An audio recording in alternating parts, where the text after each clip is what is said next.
Bonjour tout le monde. J'avais le goût aujourd'hui de prendre un temps pour vous parler de mon histoire. Prendre quelques instants pour vous parler d'où je viens, qui je suis, qu'est-ce qui m'a amené à offrir des soins énergétiques, à me lancer à temps plein, qu'est-ce qu'a été mon début de vie, mes défis. Fait que je prends un temps pour ça. Je croyais que je l'avais déjà fait dans une vidéo que j'avais partagée aux alentours de 2020. Et en regardant toutes mes vidéos, j'ai vu que ça n'avait pas été fait finalement. Alors, je corrige le tir quelques années plus tard. Vous voyez passer peut-être pour certains des posts sur Facebook, certains sont venus me voir, d'autres me suivent sur YouTube depuis quelques années, sur Facebook aussi. Ça m'arrive à l'occasion que je prends une marche ou je fais des commissions, qu'on m'arrête. Hey, salut! J'ose venir te voir, te faire un coucou, je te suis sur Facebook, ça me fait toujours plaisir. Des fois, ça me rend mal à l'aise parce que je sais pas quoi répondre, mais ça me fait plaisir en même temps aussi, hein? Cette belle dualité de l'humain qu'on est. Je suis dans mon bureau actuellement où je reçois mes clients chez moi à Saint-Antoine-de-Tilly. J'ai ma salle de soins juste à côté. J'ai le reste de mon logement pour recevoir pour les ateliers aussi. Et donc, qui je suis, d'où je viens. Je suis un humain comme vous autres, mais comme bien des personnes aussi, j'ai des origines galactiques parce que pour moi, on en a tous. Pour moi, on vient tous d'ailleurs. Il n'y a personne qui a été, euh, comment je dirais ça, il n'y a aucune âme qui a été créée sur la Terre. Les corps, oui, mais pour l'âme, on a tous connu d'autres constellations, d'autres planètes, d'autres lieux avant de s'incarner ici. Qu'on y croit ou pas, pour moi, c'est une réalité, une vérité. Je suis née en 1972, plus précisément le 28 mai, à Loretteville, qui est une banlieue de la ville de Québec, province de Québec, Canada, Amérique, planète Terre. C'est le lieu que mon âme a choisi pour s'incarner, pour vivre ce qu'elle avait à vivre, se déployer, expérimenter, vivre des défis comme tout le monde, comme tous les humains. Et je suis présentement depuis des mois à écrire un premier livre. Et ça m'amène vraiment dans des souvenirs, dans des émotions, dans toutes sortes de choses. Et ce qui était plus présent cette semaine, c'est cette connexion galactique qui est la mienne, qui est très forte, très présente et qui m'a beaucoup habité, m'a amené justement à revisiter certaines choses pour moi-même. Et j'avais le goût de vous partager, euh, c'est ça, mon histoire à moi, que vous en sachiez plus. Vraiment, je tente toujours d'être authentique, de partager qui je suis pour vous inspirer, pour vous montrer que tout est possible, on peut tout traverser, euh, malgré les défis que la vie nous envoie, qu'on a des forces très, très grandes enfouies en nous. Puis ce qui m'a donné le goût aussi de faire cette vidéo aujourd'hui, c'est que je néglige cette année ma chaîne YouTube. Je fais à l'occasion des vidéos sur Facebook qui est la plateforme que j'utilise le plus, et je partage pas tout sur YouTube. Alors, pour ne pas qu'elle s'éteigne, parce qu'il y a quand même du contenu qui est très intéressant, qui soit récent de cette année ou qu'il remonte à quelques années, j'ai mis tout mon cœur dans ces partages-là. Alors là, je sentais que comme de revenir aux sources, à qui je suis, ce que j'ai traversé, ce qui me motive, ce qui m'inspire, ça pourrait être bien pour toujours toucher les gens. Et je pense que c'est comme ça, en tout cas dans ma vision des choses, qu'on se rejoint, qu'on s'inspire, qu'on se motive, que la vie peut nous amener toujours un petit peu plus loin. Donc, je suis née, comme je vous disais, à cet endroit, à cette date, et dans un cocon protecteur, parce qu'on vivait sur une rue qui était passante à val où je suis allée rester quelques années plus tard, jusqu'à mes 21 ans, où j'ai quitté la maison maternelle. Et je vous dirais que j'étais une petite fille très gênée, très introvertie. Et pour moi, l'entrée à l'école a été très difficile parce que je sortais de ce cocon protecteur et c'était vraiment l'inconnu. Et peut-être de par cette timidité-là qui était la mienne, j'ai vécu de l'intimidation tout mon primaire, tout mon secondaire. Donc, de l'âge de 5 ans jusqu'à 17 ans. J'ai été délivrée de ça, rendue au cégep où c'est plus des adultes hein, qui sont là. Donc, ces enfantillages-là n'étaient plus présents. à mon plus grand bonheur. Donc, j'étais une enfant introvertie qui, déjà très, très jeune, se sentait connectée à la nature, se sentait connectée, au monde invisible, aux étoiles. Je voulais devenir astronome pour,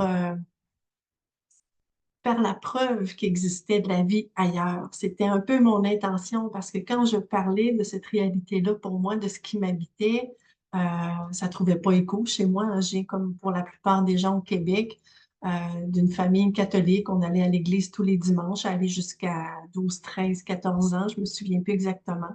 Où là, j'ai eu le choix d'arrêter ou de poursuivre et où j'ai arrêté comme mes frères et sœurs aussi. Et donc, ça m'habitait, c'était vraiment moi, mais je pouvais pas en parler de cette facette-là parce que ça trouvait pas écho, parce qu'on me trouvait bizarre, on me comprenait pas. Donc, j'ai fini par comprendre rapidement que je pouvais pas parler de ce qui m'habitait, me passionnait, de qui j'étais vraiment à tout le monde autour de moi qui était ma famille, hein, mes parents, mes frères et sœurs, mes tantes, mes oncles que je côtoyais régulièrement, euh, et même à mes amis à l'école. Donc, c'est quelque chose qui restait intérieur pour moi. Mais j'avais déjà une intuition très grande. Et pour moi, l'Atlantide, c'était une vérité, une réalité, même si cette civilisation-là n'existait plus. Je savais que ça avait existé. C'était évident, c'était clair pour moi, comme la vie extraterrestre aussi. Parce que je disais, vous m'avez abandonné ici, je sais pas comment ça fonctionne ici, j'ai pas de mode d'emploi, je comprends rien, venez me chercher. E.T. téléphone maison. Donc, tout ça était ma réalité, ma vérité, ce qui m'habitait, qui faisait que c'était difficile pour moi de m'acclimater, de fonctionner ici. Donc, par la suite, ce que j'ai fait, c'est de tenter de fitter dans ce monde que je ne comprenais pas, à développer un aspect caméléon. Et je vous dirais que ça n'a pas toujours été évident parce que je me sentais vraiment au plus profond de moi différente, une bibite, un extraterrestre. Et j'ai essayé de fitter dans ce monde pendant longtemps. J'avais besoin d'amour comme tout le monde, d'être aimée. Donc, j'ai eu quelques chums à partir de l'âge de 16 ans. J'ai connu le père de mes enfants, j'avais 19 ans et j'ai été avec lui jusqu'à l'âge de 32 ans. J'ai eu deux enfants, j'ai travaillé dans des emplois qui m'ont permis de sortir de mon cocon, hein, de m'ouvrir au monde, de sortir de ma petite bulle. Et j'ai travaillé au gouvernement, dans les entreprises privées. Et à un moment donné, je me suis vraiment ouvert encore plus au monde énergétique auquel je croyais. J'ai reçu des soins dans ma vingtaine. Je suis allée voir des gens pour aller explorer mes vies antérieures. Je suis allée dans des sessions de channeling où j'ai emmené ma mère une fois, puis elle n'a pas aimé ça du tout. Puis moi, j'étais absolument fascinée. Et j'ai fait ma première formation énergétique au début de la trentaine, en 2005, suite à ma séparation du père de mes enfants, qui m'a ouvert un monde en touchant cette énergie. Et là, c'était ouf! Je montais un palier, c'est comme si j'atteignais une partie de moi que j'avais pas encore touchée et qui était infinie. Euh, et ça a été un moment vraiment, vraiment charnière, important dans ma vie. Et j'ai continué pendant un an de travailler au gouvernement, puis à un moment donné, ça fonctionnait plus parce que j'étais dans un parcours qu'on pourrait dire spirituel, intérieur, intime, profond avec moi-même, avec la connexion au tout, et de travailler dans un environnement qui était très cadré et qui m'amenait à accompagner une clientèle qui était souffrante, qui pouvait être violente aussi. Ça pouvait plus convenir pour moi. Donc, j'ai fini par laisser ça et me consacrer à temps plein au début de la trentaine à prendre soin de moi, à méditer plus, me toucher en nature, me faire connaître pour offrir des soins. Et j'ai pu, pendant un an et demi, avec le cadeau d'avoir eu du chômage alors que je n'aurais pas dû en avoir à ce moment-là, pendant un an et demi, d'être plus patiente pour mes garçons, hein, d'avoir plus de temps pour moi, ça m'a permis ça, d'avoir un rythme plus lent. Et par la suite, ben, arrivé au bout de mes ressources, j'ai dû retourner travailler, mais pas au gouvernement cette fois-ci, parce que pour moi, j'étais plus capable, mais au privé, dans un autre environnement, plus près de chez moi, dans quelque chose un peu plus, même s'il y avait de la performance et tout, plus chaleureux, plus familial, plus intime, où je pouvais plus, je pense, être écoutée, créer des liens aussi. Et j'ai été là pendant 7 ans jusqu'à ce que arrive le décès du père de mes enfants, des grandes remises en question et que je choisisse pour une deuxième fois de travailler à temps plein dans le domaine énergétique. Et maintenant, ça fait 9 ans que je vis ce beau rêve d'accompagner, de créer des ateliers, de baigner en tout temps. En fait, c'est qu'il y a 9 ans, je me suis vraiment complètement choisie de faire cette sensation de me sentir une bibite, de me sentir une extraterrestre, d'être passionnée par le domaine énergétique, spirituel, invisible, galactique. Ben, je vais tremper dedans avec des gens qui sont aussi intéressés à ça en tout temps. Je vais arrêter de mettre ce masque qui ne me convient plus, qui m'étouffe et vraiment me permettre d'être moi-même. Et là, ça a été un autre palier que j'ai pu aller chercher pour me sentir vraiment à ma place et nourrie. Pour moi, maintenant, le terme nourri est super important.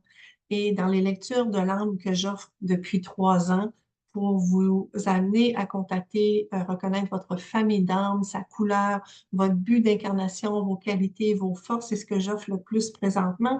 Je pense que chaque être humain est à la recherche de qui il est, de ce qu'il porte en lui, de c'est quoi qui le nourrit, c'est quoi qui l'anime, qu'est-ce qu'il est venu faire ici, hein?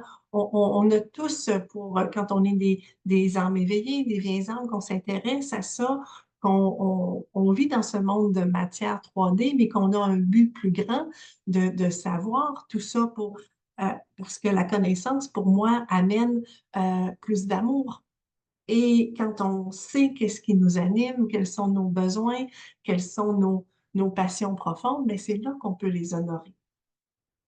Donc, c'est sûr qu'au fil de ce chemin de retour à moi, de grande curiosité que j'ai toujours eue, ben, j'ai pu aller vers des choses qui s'ouvraient devant moi, que ce soit de travailler plus avec cette énergie de l'Atlantide et de la Lémurie, l'énergie cristalline, que ce soit de connecter encore plus à mes origines galactiques, à mes liens galactiques et accompagner ma clientèle là-dedans aussi. Donc, tous les parcours que j'ai faits, toutes les compréhensions, toutes les connexions, toutes les guérisons, tous les pardons, tout ça que je faisais pour moi m'a apporté énormément pour que je puisse encore mieux accompagner ma clientèle, que ce soit aussi au niveau de savoir que les connexions avec les défunts peuvent exister, autant que les connexions avec le monde galactique, angélique, des maîtres ascensionnés, le monde des élémentaux.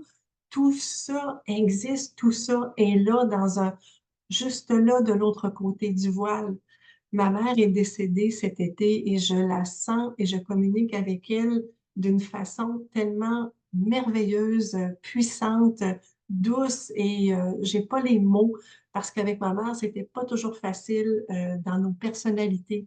Nos niveaux de conscience n'étaient pas les mêmes. Il y a des choses que j'y amenais qu'elle ne comprenait pas, qui la dérangeaient, c'était une personne qui était beaucoup dans ses blessures, dans sa souffrance, mais qui était battante en même temps. Mais elle et moi, c'était difficile d'arriver à se comprendre dans nos personnalités. Et depuis qu'elle est décédée, je la sens près de moi et dans un amour que